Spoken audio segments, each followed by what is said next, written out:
ইপিএলের champion লিভারপুলের সময়টা ভালো যাচ্ছে না মোটেও। 2014 সালের পর আবারও টানা 4 ম্যাচ হারল অলরেডরা। এই মৌসুমে লিভারপুলের নাম লেখানো ভির্টস ইসাকরাও পারছেন না জ্বলে উঠতে। মোহাম্মদ সালাহ নিষ্প্রভ। কোথায় হারিয়ে গেল মাঠে অলরেডদের ম্যাজিক, তা নিয়ে এই প্রতিবেদন। গেল মৌসুমটা দারুণ কেটেছিল লিভারপুলের। ইংলিশ প্রিমিয়ার লিগে চ্যাম্পিয়ন হয় ওরা। চলতি মৌসুমের শুরুটাও হয়েছিল রাজকীয়। সব প্রতিযোগিতা মিলিয়ে টানা 7 জয়ে রীতিমতো উঠছিল অলরেডরা।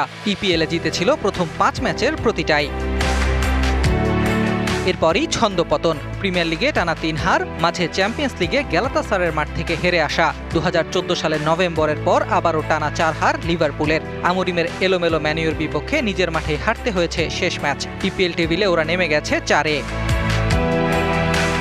হঠাৎ করেই যেন গোল করা ভুলে গেছেন লিভারপুলের ফরওয়ার্ডরা। অলরেডেরায় নাম লেখানো ফ্লোরিয়ান ভির্টস ও আলেকজান্ডার ইসাক আছেন গোল খরায়। ভির্টস 11 ম্যাচে এখনো গোল শূন্য, আর ইসাকের ট্যালিতে মাত্র 1 গোল। ম্যাচ খেলেছেন 7টি। তাদের ব্যর্থতায় ব্যর্থ হচ্ছে লিভারপুলও। ইজিপশিয়ান কিং মোহাম্মদ সালাহ শেষ 5 ম্যাচ ধরে গোল শূন্য। প্রিমিয়ার লিগের 8 ম্যাচে পেয়েছেন মাত্র 2 গোল। গেল মৌসুমে তিনি তো অলরেডদের জিতিয়েছিলেন ইপিএল ট্রফি। সব মিলিয়ে করেছিলেন 34 গোল। সেই ফর্মের ছিটে ফোটাও নেই এই মৌসুমে। লিভারপুলের এই ব্যাট প্যাচের জন্য দায়ী ডিফেন্স লাইনও। ক্লিন শিট নেই শেষ 7 ম্যাচে। এই সময়ে জালে বল ঢুকেছে 11 বার। স্বস্তি কি জিনিস তা ভুলে বসে আছেন হেড কোচ আর্নে স্লট। লিভারপুলের সামনে চ্যাম্পিয়ন্স লিগের 3য় রাউন্ডের match.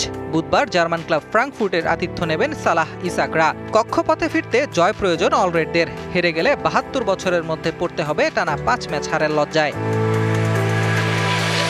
Ahmed Nahid, DBC news desk.